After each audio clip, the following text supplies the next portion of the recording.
What is up guys, it's AC Mods here.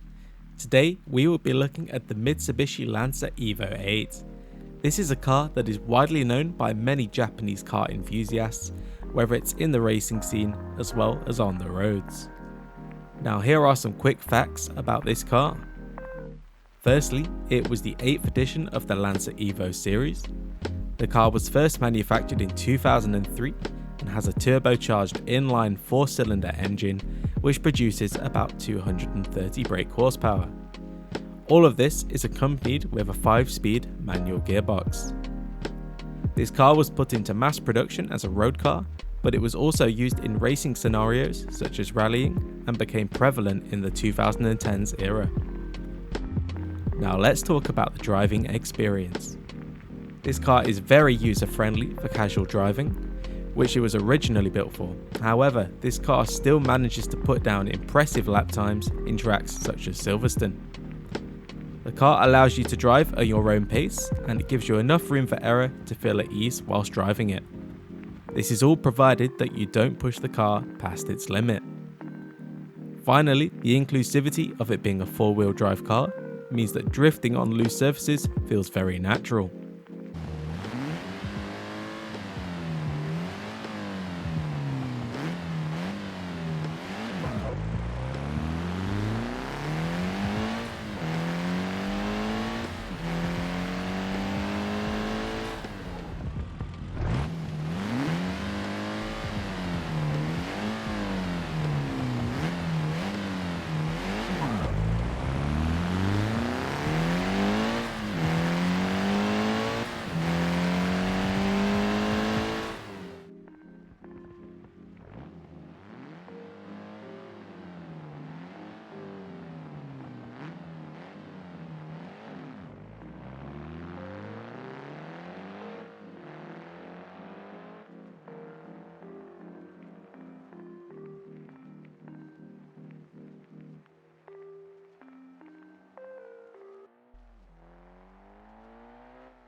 We are going to rate the driving experience of this car a 7 out of 10.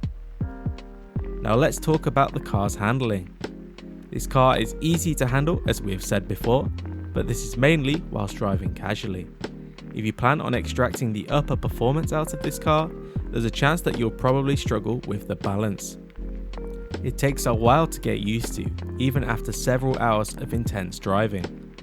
Dealing with understeer is not a major problem with this mod, but the oversteer can definitely catch you off guard when you least expect it. While circuit racing, the oversteer has the opportunity to make or break your drive. In corners such as Maggots and Beckett's and Ascari, it can be incredibly difficult to keep the car consistent and clean.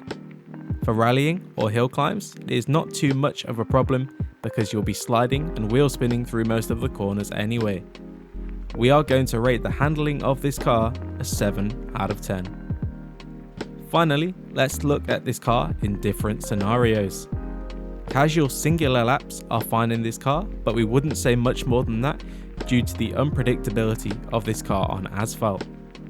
On circuits, we found it frustrating and exhausting because of the balance issues, especially round high-speed corners. Don't get me wrong, it can be incredibly rewarding completing several laps in this car, but it lacks the consistency that you get from most open-wheel vehicles. For rallying, it is extremely good fun. This is due to having fantastic and reliable acceleration to help you round every corner. Also, the balance is perfect for scenarios such as sliding and drifting. During hill climbs, we found it very similar to the experience we got from rallying, and the acceleration really helped the car through corners. racing is still a very tense and thrilling experience with the Mitsubishi. Due to the unpredictability of this car, it allows for a very enjoyable and competitive racing environment.